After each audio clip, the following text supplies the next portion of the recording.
வணக்கம். சேனலுக்கு தொடர்ந்து ஆதரவளித்துக் கொண்டிருக்கும் நல்ல உள்ளங்களுக்கு நன்றி. நம்மளால் முடிஞ்சிருக்கும் அண்மை தகவல் நிறையா கொடுத்துட்ருக்கோம். அறிவாலயத்திலும் அமைச்சர்கள் மத்தியிலும் பேசக்கூடிய ஒரு தகவல். எனக்கு வழி தெரியும், நீங்கள் வீட்டுக்கு போங்க அப்படின்னு ஒரு அமைச்சரை பார்த்து முதலமைச்சர் அந்தளவுக்கு கோபமாக பேசியது ஏன்? ஏன்னா முதலமைச்சருக்கு உளவுத்துறை ரிப்போர்ட் கிடைச்சதும் முதல்வர் கோபம். இந்த கோபத்தை முதல்வர் தொடர்ந்து அப்படியே இருக்கணும் தான் கட்சிக்காரங்க நிறைய பேர் சொல்கிறாங்க. பரவாயில்லைங்க, இந்த மாதிரி சாட்டையை சொல்லட்டணுங்க. ஏன்னா அமைச்சர்கள் அப்படிங்கிறவங்க ஏதோ வானத்தை வந்து குதிச்சவங்க மாதிரி கட்சிக்காரங்களை மதிக்கிறது இல்லை. இவங்க பண்ண தப்பால் பல விளைவுகள் வருது. இந்த சாத்தனூர் அணை பிரச்சனையில் துரைமுருகன் பண்ணதுனால கவர்மெண்ட்டு கெட்ட பேர். ஒரு பக்கம் முதலமைச்சர் உதயநிதியெல்லாம் போராடிட்டு இருக்காங்க ஓட்டுக்கு. இவங்கெல்லாம் பண்ணுற தப்புனால கட்சிக்கு பேர் கெட்டு போகுது. கிரவுண்டில் இருக்கவங்க ஓட்ட தொண்டர்கள்ட்ட காசும் கொடுக்க மாட்டாங்க, இவங்களே சம்பாதிச்சிட்டு இருக்காங்கிற கோபம் இருக்குது. இப்படிப்பட்ட சூழ்நிலையில் இன்றைக்கி சித்தரஞ்சன் சாலைக்கு சென்ற மாசு அவர்களிடம் எனக்கு வழி தெரியும்பா, நீ கிளம்புப்பா அப்படின்னு முதலமைச்சர் சொன்னவுடனே என்ன சொல்கிறதுனே தெரில. சொந்த தொகுதியில் ஒரு பொங்கல் ஃபங்க்ஷனில் சிஎம் கூட கலந்துக்க முடியாத நிலைமை. அப்படி என்ன பிரச்சனை? ஏற்கனவே மாசு அவர்களை பற்றி தொடர்ந்து இந்த மருந்து ஒன்று எடப்பாடிக்கு அமைக்கும் போது இல்லை இருப்பு இருக்குன்னாரு. அதற்கு பிறகு பார்த்திங்கன்னா அவருடைய செயல்பாடு பார்த்திங்கன்னா நிறைய விஷயத்தில் முன்னுக்கு இந்த இவர் நம்ம மருத்துவ அந்த டாக்டர் அந்த மேட்டர்லேயும் ஏதோ பண்ணி சிஎம்க்கு நல்ல பேர் இல்லை. அடுத்து பார்த்திங்கன்னா மிக முக்கியமான பிரச்சனை இந்த பல்கலை மேட்ரு. இந்த பல்கலை மேட்டரில் அவரோட எடுக்கிற ஃபோட்டோலாம் அவங்க போய் பெரிய விஷயமாயிடுச்சு. முதல்வருக்கு நோட் போட்டு அனுப்பிட்டாங்க. அதாவது அது குற்றவாளிக்கு துணை போகிற மாதிரியான விஷயம்லாம் மக்கள்கிட்ட பரப்பப்படுதுங்கன்ட்டு. உளவுத்துறை சொன்னதை முதல்வர் கேட்குறாரு. அப்படி தான் கேட்கணும் விசாரிக்கணும், தப்பு இல்லை. அப்படிப்பட்ட சூழ்நிலையில் நம்ம மாசு அவர்களுடைய தொகுதியிலேயே ஒரு பொங்கல் விழா நடக்குது. அதுக்கு தான் முதல்வரை கூப்பிட போயிருக்கார் 9ஆம் தேதி. ஏன்னா முதல்வர் நல்லதில்லை. ஏற்கனவே உதயநிதி அவர்கள் இப்போ பிறந்தநாளுக்கு தெரியும், அவங்களுக்கு நிறைய ஃபங்க்ஷன்லாம் அவர் தான் பண்ணார், மாசு தான். அப்படிப்பட்ட சூழ்நிலையில் இன்றைக்கி மாசு அதுவும் இல்லாமல் முதல்வருக்கு ரொம்ப நெருக்கமானவர். நீங்கள் வாக்கிங் போகும்போது கூட பையனோட படம் எப்படி இருக்குன்னு அவரை வச்சு தான் கேட்டார். எப்பயுமே அவரோட தான் இருக்கார். ஏன்னா அவருடைய ஏரியா தென் சென்னை அமைச்சர், மாவட்ட செயலாளர் சேகர் பாபுவாது அந்த பக்கம் வட சென்னை, அவரே கூட இருக்கும்போது இவர் ரொம்ப நேரம் கூட இருப்பார். அப்போ இயற்கையிலேயே அவருக்கு இயற்கையிலே சிஎம்மோட பேசுகிறதுக்கு நிறைய விஷயங்கள் கொஞ்சம் அணுக்கமாகவே இருக்கார் மற்ற அமைச்சர்களை விட. அதாவது KN நேரு, துரைமுருகன்லாம் பேசுகிறதே இல்லையா. KN நேரு இவங்கெல்லாம் ரொம்ப முக்கியமானவங்க, அவங்கெல்லாம் கூட வராங்க. ஆனால் மாசு அப்படிங்கிறவில்லை. ஒரு காலத்தில் சைதாப்பேட்டை எனக்கெல்லாம் ஞாபகம் இருக்குது, கிட்டு சைலேஷ் சிட்டுன்னு நம்ம கலைஞர் அவர்களை பாராட்டப்பட்டார். அவர் இருக்கும்போதே இந்த அளவுக்கு பெரிய ஆள் இல்லை மாசு. அதுக்கப்புறம் சைதை கிட்டு நான் உடம்பு சரியில்லாமல் போய் அதுக்கப்புறம் தான் மாநகராட்சியில் மேயராக நிறுத்தினாங்க. அதுலேருந்து ஏற்றம் தான். அதுக்கப்புறம் சைதை கிட்டு இறந்துட்டார். அதுக்கப்புறம் பார்த்திங்கன்னா சைதாப்பேட்டையில் ஒரு முக்கியமான ஆள், கடகடன்னு வளர்ச்சி. இப்படி இருக்கக்கூடிய சூழ்நிலையில் இந்த பிரச்சனை, அந்த பல்கலைக்கழக மாணவி பிரச்சனை தான் சிஎம் கோபமாக இருக்கார். வீட்டுக்கு போனதுக்கு சித்தரஞ்சன் சாலைக்கு போயிருக்காரு. என்ன சொல்கிறாங்கன்னா, இது யாருமே அவங்ககிட்ட சொல்லலை, அவர் எப்பயும் போல் போயிருக்கார் பொழுது. என்ன நடந்துக்குதுன்னா, எப்பயும் வீட்டுக்கு போய் கூப்பிடுவார்ல, அந்த மாதிரி வாங்கினே அப்படின்னு கூட போயிருப்பார் பொழுது. சிஎம் பேசின விஷயத்தெல்லாம் பார்த்து ரொம்ப முடியாமல் எல்லாத்துக்கிட்டையும் இப்போ கேட்டுட்ருக்காரு.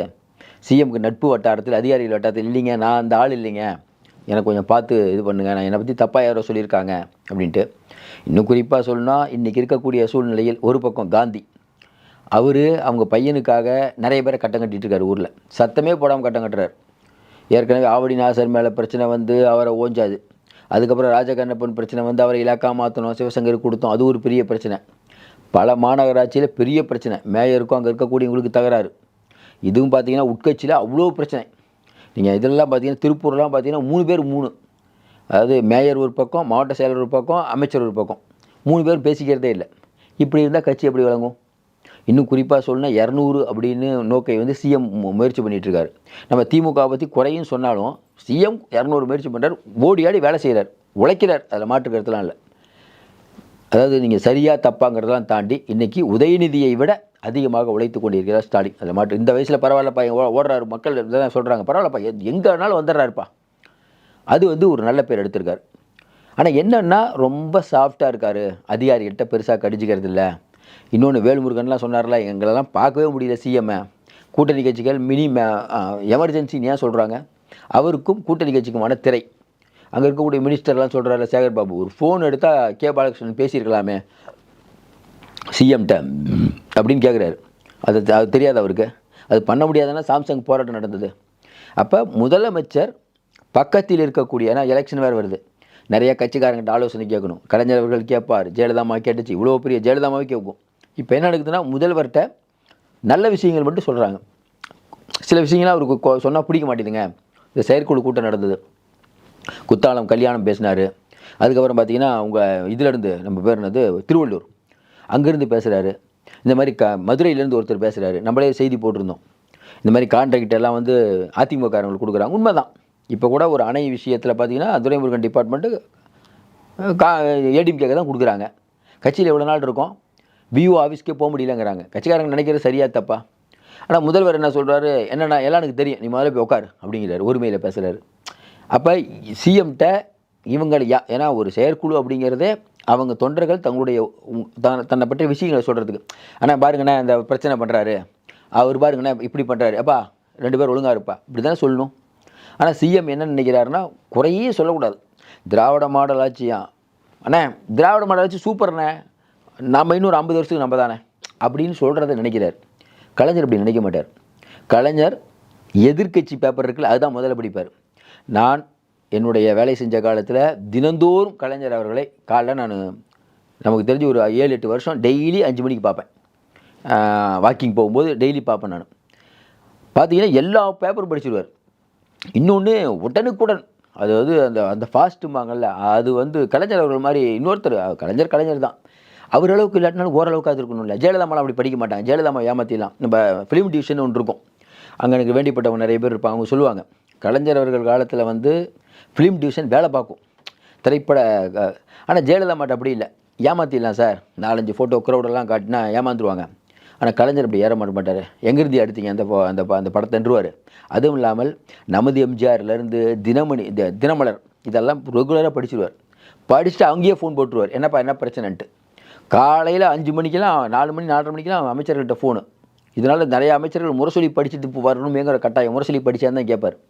இந்த அளவுக்கு தன்னுடைய, அதனால தான் அவர் கலைஞர் தமிழக அரசியலை தாண்டி இந்திய அரசியலும் தவிர்க்க முடியாத ஒரு தலைவர். 1000 கருத்து வேறுபாடு இருந்தாலும் கலைஞர் அவர்களைப் போல் இன்னொருவர் பிறக்க முடியாது. அது ஒரு சகாப்தம் தான். ஏன்னா பேச்சாற்றல், எழுத்தாற்றல், என்ன ஆற்றல் இல்லை. எம்ஜிஆராவது நடிகருங்க, ஜெயலலிதா நடிகை, இவருக்கு எழுத்தாற்றல், அந்த கட்டி போடுற விதம், அதை உடன்பிறப்பேன்னு சொல்கிற, அது கலைஞர்களை பற்றி பேசினா பேசிக்கிட்டே இருக்கலாம். ஏன்னா தொடர்ந்து நான் சொல்கிற மாதிரி நான் டெய்லி அவரை பார்த்ததுனால நான் சொல்கிறேன். அந்தளவுக்கு ஒரு நல்ல ஒரு எப்படி உழைப்பாளி. ஸ்டாலின் அவர்களும் அதே மாதிரி தான், நல்ல உழைப்பாளி, அதில் மாற்று கருத்தெல்லாம் இல்லை. எனக்கு தெரிஞ்சு யார்ட்டையும் கடிஞ்செல்லாம் பேச மாட்டார். இன்னும் குறிப்பாக சொல்லணுன்னா நிறையா நான் சொல்லலாங்க, அதை பற்றி என்னுடைய பெருமையாக சொல்லிட்டு இருந்தால் நல்லது. எனக்கும் ஓரளவுக்கு நிறைய விஷயம் நடந்திருக்கு. ஆனால் இன்றைக்கி இருக்கக்கூடிய சூழ்நிலையில் மாசு அவர்களுக்கு இந்த மாதிரி ஒரு அக்னிப்பாறை வீசியது தொண்டர்கள்ட்ட பெரிய ஆரவாரம். மினிஸ்டர்கள் பயந்துட்டு இருக்காங்க பொழுது, அடுத்து யாருக்கு அப்படின்ட்டு இது தொடர வேண்டும்ங்கிறது தான் அறிவாலயத்தில் இருக்கவர்கள் மட்டும் இல்லை, ஒட்டுமொத்த உடன்பிறப்புகளின் எண்ணம். ஏன்னா ஒரு சிலருக்கு மட்டும்தான் வந்து விளைச்சல் நல்லா இருக்குது, மற்றவங்கலாம் காஞ்சிருக்காங்க. அதிமுக ஆட்சியில் அப்படி இல்லை, சூப்பராக இருந்தாங்க. திராவிட மாடல் ஆட்சி வர வேண்டும். எல்லா ஆட்சியிலையும் அமைச்சர்கள் நல்லா இருப்பாங்க, தொண்டர்கள் தாங்க வேலை செய்யணும், அமைச்சர்கள் மட்டும் நல்லா இருந்தால் போதுமா? இது முதல்வர் காதுக்கு உளவுத்துறை சொல்லியிருக்கிறது. இனிமேல் சாட்டை எடுப்பார் அப்படிங்கிற மாதிரி சொல்கிறாங்க. பொறுத்திருந்து பார்ப்போம். மீண்டும் சந்திப்போம். நன்றி, வணக்கம்.